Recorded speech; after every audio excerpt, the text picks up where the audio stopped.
नमस्कार मंडळी. आजच्या या विशेष आणि सविस्तर भागामध्ये आपण महाराष्ट्रातील पेट्रोल आणि डिझेल दरांबाबतची एकच पण अत्यंत महत्त्वाची बातमी खोलवर समजून घेणार आहोत. कारण सध्या राज्यात इंधन दर स्थिर असले तरी जागतिक बाजारातील हालचालींमुळे भविष्यात दरवाढीची शक्यता व्यक्त केली जात आहे आणि हाच आजच्या चर्चेचा केंद्रबिंदू आहे. महाराष्ट्रातील मुंबई, पुणे, नाशिक, नागपूर, औरंगाबाद यांसारख्या प्रमुख शहरांमध्ये आज पेट्रोल डिझेलचे दर कायम आहेत.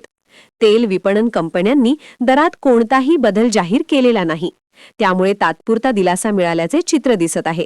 मात्र हा दिलासा किती दिवसांचा असेल हा खरा प्रश्न आहे. कारण आंतरराष्ट्रीय स्तरावर ब्रेंट क्रूडचे दर वाढत असल्याच्या बातम्या समोर येत आहेत आणि मध्य पूर्वेतील वाढता तणाव, उत्पादन कपात तसेच जागतिक मागणीत वाढ या कारणांमुळे कच्च्या तेलाच्या किमतींवर दबाव निर्माण होत आहे. भारत हा मोठ्या प्रमाणात कच्चे तेल आयात करणारा देश असल्यामुळे जागतिक बाजारातील प्रत्येक हालचालीचा परिणाम आपल्या देशांतर्गत दरांवर होतो आणि म्हणूनच महाराष्ट्रातील नागरिक या घडामोडीकडे बारकाईने पाहत आहेत. राज्यातील वाहनधारक, ऑटो रिक्षा चालक, टॅक्सी व्यावसायिक, माल वाहतूक करणारे ट्रक चालक आणि सर्वसामान्य कुटुंबे यांच्यासाठी इंधन दर हा रोजच्या खर्चाचा अत्यंत महत्त्वाचा भाग आहे. कारण पेट्रोल डिझेलचे दर वाढले की वाहतूक खर्च वाढतो.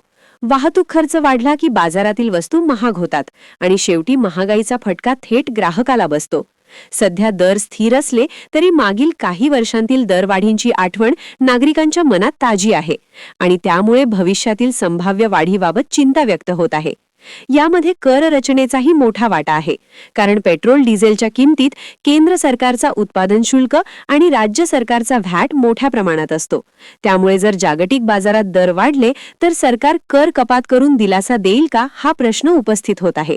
महाराष्ट्र सरकारकडून अद्याप कोणतीही नवीन घोषणा झालेली नसली तरी परिस्थितीवर लक्ष ठेवले जात असल्याचे सांगितले जात आहे. तर केंद्र सरकारकडूनही ऊर्जा सुरक्षेच्या दृष्टीने पुरेसे साठे उपलब्ध असल्याचा दावा केला जात आहे. परंतु अर्थतज्ञांचे मत असे आहे की जर कच्च्या तेलाचे दर दीर्घकाळ उच्च पातळीवर राहिले तर तेल कंपन्यांवर आर्थिक ताण वाढू शकतो आणि त्यानंतर दरवाढ टाळणे कठीण होऊ शकते. ग्रामीण भागात डिझेलचा वापर शेतीसाठी मोठ्या प्रमाणात होतो. ट्रॅक्टर, पंपसेट, जनरेटर यासाठी डिझेल आवश्यक असते. त्यामुळे डिझेल दरवाढीचा थेट परिणाम शेती उत्पादन खर्चावर होऊ शकतो आणि त्यामुळे अन्नधान्याच्या किमतींवरही परिणाम होण्याची शक्यता असते. शहरी भागात रोज कामावर जाणाऱ्या नोकरदार वर्गासाठी पेट्रोल दर स्थिर राहणे हा तात्पुरता दिलासा असला तरी सार्वजनिक वाहतुकीचे दर, खासगी प्रवासाचा खर्च आणि ई-कॉमर्स डिलिव्हरी सारख्या सेवांवर इंधन खर्चाचा परिणाम होत असतो. उद्योग क्षेत्रातही इंधन हा महत्त्वाचा घटक आहे, विशेषतः लॉजिस्टिक्स आणि उत्पादन क्षेत्रात. त्यामुळे दरवाढीची भीती गुंतवणूक आणि बाजाराच्या भावनांवर परिणाम करू शकते. राजकीय दृष्टिकोनातून पाहिले तर इंधन दर हा नेहमीच चर्चेचा आणि वादाचा मुद्दा राहिला आहे. कारण सामान्य नागरिकांच्या खिशावर थेट परिणाम करणारा हा विषय असल्यामुळे सत्ताधारी आणि विरोधक यांच्यात आरोप प्रत्यारोप सुरू होतात. सत्ताधारी पक्षाचे म्हणणे असते की जागतिक परिस्थिती लक्षात घेता दर नियंत्रित ठेवण्याचा प्रयत्न केला जात आहे, तर विरोधक सरकारवर कर कपात न केल्याचा आरोप करतात. आगामी काळात जर दरवाढ झाली तर हा मुद्दा पुन्हा एकदा राज्याच्या राजकारणात अग्रस्थानी येऊ शकतो. सध्या मात्र परिस्थिती स्थिर आहे आणि दर बदललेले नाहीत, पण जागतिक घडामोडींचा वेग पाहता पुढील काही आठवडे निर्णायक ठरू शकतात. त्यामुळे आजची ही एकमेव आणि महत्त्वाची बातमी म्हणजे महाराष्ट्रात पेट्रोल डिझेल दर स्थिर असले तरी आंतरराष्ट्रीय बाजारातील हालचालींमुळे भविष्यातील संभाव्य बदलांकडे सर्वांचे लक्ष लागले आहे आणि नागरिक, उद्योग तसेच राजकीय वर्तुळ या सर्वच स्तरांवर सावध भूमिका घेतली जात आहे. पुढील अपडेटसाठी आपण लक्ष ठेवूया, कारण इंधन दरातील प्रत्येक बदल हा केवळ आकडा नसून तो राज्याच्या अर्थकारणावर आणि सर्वसामान्यांच्या दैनंदिन जीवनावर परिणाम करणारा महत्त्वाचा घटक असतो. दुसऱ्या महत्त्वाच्या बातमीकडे सविस्तरपणे वळणार आहोत आणि ही बातमी आहे आंतरराष्ट्रीय बाजारातील कच्च्या तेलाच्या वाढत्या किमती आणि त्याचा महाराष्ट्रासह संपूर्ण भारताच्या अर्थकारणावर होणाऱ्या संभाव्य परिणामांबद्दल. सध्या जागतिक पातळीवर ब्रेंट क्रूडच्या किमतींमध्ये चढउतार सुरू आहेत आणि मध्य पूर्वेतील तणाव, उत्पादनात संभाव्य कपात तसेच जागतिक मागणीत वाढ या कारणांमुळे तेल बाजारात अस्थिरता निर्माण झाली आहे. भारत हा मोठ्या प्रमाणावर कच्चे तेल आयात करणारा देश असल्यामुळे या घडामोडींचा थेट परिणाम आपल्या देशावर होतो आणि त्यामुळे महाराष्ट्रातील इंधन दर भविष्यात वाढू शकतात का, हा प्रश्न सर्वसामान्यांच्या मनात निर्माण झाला आहे. आंतरराष्ट्रीय बाजारात जर कच्च्या तेलाचे दर दीर्घकाळ वाढलेल्या पातळीवर राहिले तर तेल विपणन कंपन्यांवर आर्थिक ताण वाढू शकतो आणि त्यानंतर पेट्रोल डिझेल दरवाढ अपरिहार्य ठरू शकते. यामुळे वाहतूक क्षेत्रावर मोठा परिणाम होऊ शकतो, कारण ट्रक, बस, खासगी वाहनं आणि मालवाहतूक व्यवस्था प्रामुख्याने डिझेलवर अवलंबून आहे आणि डिझेल दर वाढले की मालवाहतुकीचा खर्च वाढतो. परिणामी बाजारातील वस्तूंच्या किमती वाढण्याची शक्यता निर्माण होते. महागाईवर आधीच नियंत्रण ठेवण्याचा प्रयत्न सुरू असताना इंधन दर वाढीचा अतिरिक्त दबाव अर्थव्यवस्थेसाठी आव्हानात्मक ठरू शकतो. ग्रामीण महाराष्ट्रात शेतीसाठी डिझेलचा वापर मोठ्या प्रमाणावर होतो. सिंचन पंप, ट्रॅक्टर आणि जनरेटरसाठी डिझेल आवश्यक असते. त्यामुळे दर वाढ झाल्यास शेती उत्पादन खर्च वाढू शकतो आणि त्याचा परिणाम अन्नधान्याच्या किमतींवर दिसू शकतो. शहरी भागातही रोज कामावर जाणाऱ्या नागरिकांसाठी पेट्रोल दरवाढ म्हणजे मासिक बजेटमध्ये वाढ. विशेषतः मध्यमवर्गीय कुटुंबांसाठी हा मुद्दा अत्यंत संवेदनशील ठरतो. उद्योग आणि लघु उद्योग क्षेत्रात लॉजिस्टिक्स खर्च वाढल्यास उत्पादन खर्च वाढू शकतो आणि त्यामुळे स्पर्धात्मकतेवर परिणाम होऊ शकतो. आंतरराष्ट्रीय स्तरावर डॉलरच्या किमतीतील बदल, रुपयाच्या विनिमय दरातील चढउतार तसेच ओपेक देशांच्या निर्णयांचा देखील तेल दरांवर प्रभाव असतो. त्यामुळे भारताला अनेक घटकांचा विचार करून निर्णय घ्यावा लागतो. ऊर्जा सुरक्षिततेसाठी भारताने विविध देशांमधून तेल आयात करण्याचे धोरण स्वीकारले आहे आणि पर्यायी ऊर्जा स्रोतांवर भर दिला जात आहे. तरीही अल्पकालीन कालावधीत पेट्रोल डिझेलवरील अवलंबित्व मोठ्या प्रमाणात आहे. राजकीयदृष्ट्या हा मुद्दा अत्यंत महत्त्वाचा ठरतो, कारण इंधन दर वाढीचा थेट परिणाम जनतेवर होतो आणि त्यामुळे सरकारवर दबाव निर्माण होऊ शकतो. सत्ताधारी पक्ष परिस्थितीवर लक्ष ठेवून आहे आणि आवश्यकतेनुसार निर्णय घेतले जातील असे सांगत आहे, तर विरोधक संभाव्य दरवाढीचा मुद्दा पुढे करून सरकारला जबाबदार धरण्याचा प्रयत्न करत आहेत. आगामी निवडणुकांच्या पार्श्वभूमीवर इंधन दर हा एक प्रभावी प्रचाराचा मुद्दा ठरू शकतो, कारण महागाई, रोजगार आणि आर्थिक स्थैर्य या सर्व गोष्टींशी तो थेट जोडलेला आहे. एकूणच आजची दुसरी बातमी म्हणजे जागतिक कच्च्या तेलाच्या वाढत्या किमती आणि त्याचा महाराष्ट्रावर होणारा संभाव्य परिणाम. आणि सध्या दर स्थिर असले तरी भविष्यातील घडामोडी लक्षात घेता परिस्थिती बदलू शकते अशी शक्यता व्यक्त केली जात आहे. त्यामुळे नागरिक, उद्योग, शेतकरी आणि राजकीय नेतृत्व या सर्वांनीच सावध भूमिका घेतली असून पुढील काही आठवडे आणि महिने निर्णायक ठरू शकतात. इंधन दरातील प्रत्येक हालचाल ही केवळ आर्थिक नसून सामाजिक आणि राजकीय दृष्ट्याही महत्त्वाची असते आणि म्हणूनच या विषयाकडे सर्वांचे लक्ष लागले आहे. आजच्या तिसऱ्या आणि अत्यंत महत्त्वाच्या बातमीकडे वळत आहोत आणि ही बातमी आहे इंधन दरांवरून. महाराष्ट्रात वाढत चाललेली राजकीय हालचाल, आरोप प्रत्यारोप आणि संभाव्य धोरणात्मक निर्णय याबद्दल.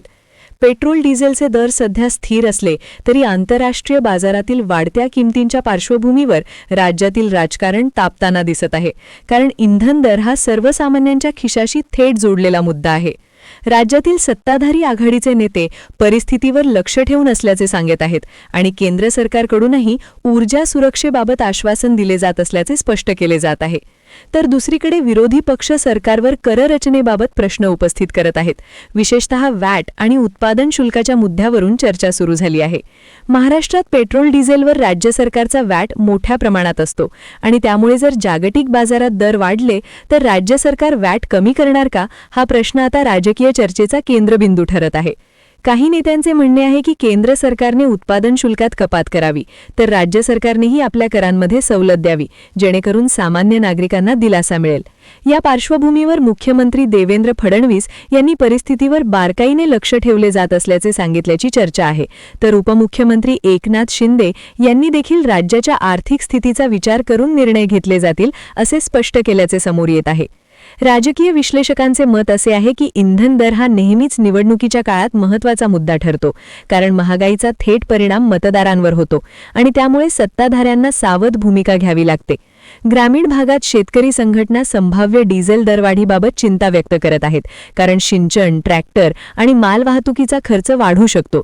तर शहरी भागात टॅक्सी आणि ऑटो संघटनांनी देखील दरवाढीच्या शक्यतेवर लक्ष ठेवले आहे. काही ठिकाणी नागरिकांनी सरकारने तातडीने कर कपात करावी अशी मागणी केली आहे. तर अर्थतज्ञ सांगतात की कर कपात केल्यास राज्याच्या महसुलावर परिणाम होऊ शकतो आणि विकास प्रकल्पांसाठी निधीची अडचण निर्माण होऊ शकते. त्यामुळे सरकारसमोर संतुलन राखण्याचे मोठे आव्हान उभे राहिले आहे. एकीकडे जनतेला दिलासा देणे आणि दुसरीकडे आर्थिक स्थैर्य राखणे. याच मुद्द्यावरून विधानसभेत चर्चा होण्याची शक्यता वर्तवली जात आहे आणि आगामी अधिवेशनात हा विषय गाजू शकतो. एकूणच आजची तिसरी बातमी ही केवळ इंधन दरांबद्दल नसून त्यावरून निर्माण झालेल्या राजकीय समीकरणांची आहे, जिथे प्रत्येक पक्ष आपली भूमिका स्पष्ट करत आहे आणि नागरिकांच्या भावनांचा विचार करून पुढील रणनीती आखत आहे. पुढील काही दिवसात जागतिक बाजारातील हालचाली, केंद्र आणि राज्य सरकारचे निर्णय तसेच राजकीय प्रतिक्रिया या सर्वांवर परिस्थिती अवलंबून राहणार आहे. त्यामुळे महाराष्ट्रातील इंधन दर आणि त्यावरून रंगलेले राजकारण हा सध्या अत्यंत संवेदनशील आणि लक्षवेधी विषय ठरला आहे. आजच्या चौथ्या आणि अंतिम महत्त्वाच्या बातमीकडे वळत आहोत आणि ही बातमी आहे इंधन दरांच्या पार्श्वभूमीवर महाराष्ट्र सरकारसमोर उभ्या राहिलेल्या आर्थिक आव्हानांबाबत आणि संभाव्य निर्णयांबाबत. पेट्रोल डिझेलचे दर सध्या स्थिर असले तरी जागतिक बाजारातील वाढत्या किमतींच्या पार्श्वभूमीवर राज्याच्या महसुलावर आणि आर्थिक नियोजनावर त्याचा परिणाम होऊ शकतो, कारण इंधनावरील कर हा राज्याच्या उत्पन्नाचा महत्त्वाचा स्रोत आहे. जर जागतिक कच्च्या तेलाच्या किमती वाढल्या आणि केंद्र सरकारने उत्पादन शुल्कात बदल केला तर त्याचा थेट परिणाम राज्याच्या वॅट महसुलावर होऊ शकतो. अशा परिस्थितीत राज्य सरकारसमोर मोठे द्वंद्व निर्माण होते. जनतेला दिलासा देण्यासाठी करकपात करावी की विकास प्रकल्पांसाठी आवश्यक महसूल टिकवून ठेवावा. सध्या पायाभूत सुविधा, रस्ते, मेट्रो, सिंचन आणि ग्रामीण विकास प्रकल्पांसाठी मोठ्या प्रमाणावर निधीची आवश्यकता आहे. त्यामुळे महसुलात घट झाल्यास या प्रकल्पांवर परिणाम होऊ शकतो. आर्थिक तज्ज्ञांचे मत आहे की जर इंधन दर दीर्घकाळ उच्च पातळीवर राहिले तर महागाईचा दबाव वाढू शकतो आणि त्याचा परिणाम राज्याच्या अर्थसंकल्पीय तुटीवर दिसू शकतो. दुसरीकडे उद्योग क्षेत्र आणि व्यापारी संघटनांनी सरकारकडे स्थिर दर राखण्याची मागणी केली आहे, कारण वाहतूक खर्च वाढल्यास उत्पादन आणि वितरण खर्च वाढतो आणि स्पर्धात्मकता कमी होऊ शकते. शेतकरी संघटनांनी देखील डिझेल दर स्थिर ठेवण्याची मागणी केली आहे, कारण शेतीतील यंत्रसामग्री, सिंचन आणि मालवाहतुकीसाठी डिझेल अत्यावश्यक आहे. राजकीय पातळीवर सत्ताधारी आणि विरोधक यांच्यातील चर्चा अधिक तीव्र होण्याची शक्यता आहे, कारण इंधन दर हा सर्वसामान्यांच्या दैनंदिन जीवनाशी जोडलेला मुद्दा आहे. सरकारकडून ऊर्जा विविधीकरण, हरित ऊर्जा प्रकल्प, इलेक्ट्रिक वाहनांना प्रोत्साहन आणि दीर्घकालीन ऊर्जा सुरक्षिततेसाठी धोरणात्मक पावले उचलली जात असल्याचे सांगितले जात आहे, जेणेकरून भविष्यात आयातीत कच्च्या तेलावरील अवलंबित्व कमी करता येईल. मात्र अल्पकालीन दृष्टीने पाहिले तर पेट्रोल डिझेलवरील अवलंबित्व कायम असल्यामुळे जागतिक बाजारातील प्रत्येक हालचालीकडे लक्ष ठेवावे लागणार आहे. आगामी अर्थसंकल्पीय निर्णय, कररचनेतील संभाव्य बदल आणि केंद्र राज्य समन्वय यावर पुढील दिशा अवलंबून राहील. एकूणच आजची चौथी बातमी म्हणजे इंधन दरांच्या संभाव्य बदलांमुळे राज्याच्या आर्थिक आणि राजकीय समीकरणांवर होणारा प्रभाव आणि सरकारसमोर उभे असलेले संतुलन राखण्याचे आव्हान. पुढील काही आठवड्यांत परिस्थिती कशी बदलते, दर स्थिर राहतात की वाढतात आणि सरकार कोणते धोरणात्मक निर्णय घेते याकडे संपूर्ण महाराष्ट्राचे लक्ष लागलेले आहे. अशा प्रकारे व्हिडिओ बघण्यासाठी आनंद महाराष्ट्रातला चॅनल सबस्क्राईब करा.